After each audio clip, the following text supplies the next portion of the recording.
जर तुम्ही कोणत्याही प्रकारच्या निराधार योजनेचा लाभ घेत असाल, अशा महिला लाभार्थ्यांना आता इथून पुढे लाडकी बहीण योजनेचा एकही रुपया भेटणार नाही. हो, एकदम बरोबर ऐकत आहात तुम्ही.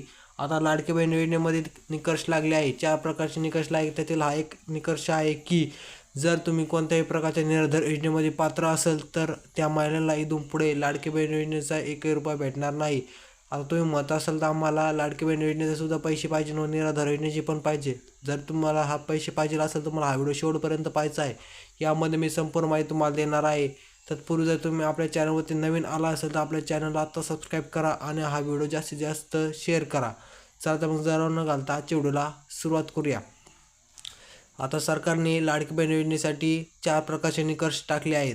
त्यातील हा 3 नंबरचा निकष आहे की जर तुम्ही कोणत्याही प्रकारच्या निराधार योजनेमध्ये लाभ घेत असाल तर अशा महिलांना इथून पुढे लाडकी बहीण योजनेचा एकही रुपया त्यांच्या बँक खात्यामध्ये जमा करणार नाहीत. जर तुम्ही संजय गांधी निराधार योजना किंवा सावरबाळ निवृत्ती वेतन योजना याच्याचा जर लाभ घेत असाल तर तुम्हाला लाडकी बहीण योजनेचा लाभ घेता येणार नाही. आता लाडकी बहीण योजनेचे सरकारने 2100 रुपये करण्याचं जाहीर केलेलं आहे व निराधार योजनेला 2100 रुपये सुद्धा जाहीर केलेले आहेत. दोघाला पण लाडकी बहीण योजनेला मागं 1500 रुपये महिना होता व निराधार योजनेला पण 1500 रुपये महिना होता. आता दोघांचे पण 2100 रुपये करण्यात आलेले. पण सरकार म्हणले जर तुम्ही निराधार योजनेमध्ये पात्र असेल तर तुम्हाला लाडकी बहीण योजनेमध्ये पात्र करण्यात येणार नाही, तुम्हाला अपात्र करण्यात येणार आहे.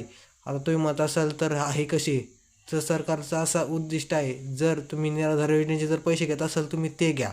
जर तुम्हाला लाडकी बहीण योजनेचे पैसे लागत असेल तुम्ही ते घ्या.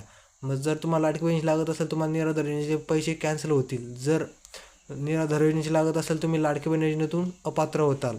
आता एक 2 दिवसामध्ये KYC झाले की तुम्हाला लाडकी बहीण योजनेचे पैसे व निराधार योजनेचे पैसे सुद्धा मिळून जातील. हा व्हिडिओ जरा तुम्हाला माहितीपूर्ण वाटला असेल तर व्हिडिओ लाईक करा, चॅनलला सबस्क्राईब करा. चला तर मग भेटूया पुढच्या नवीन व्हिडिओमध्ये. धन्यवाद.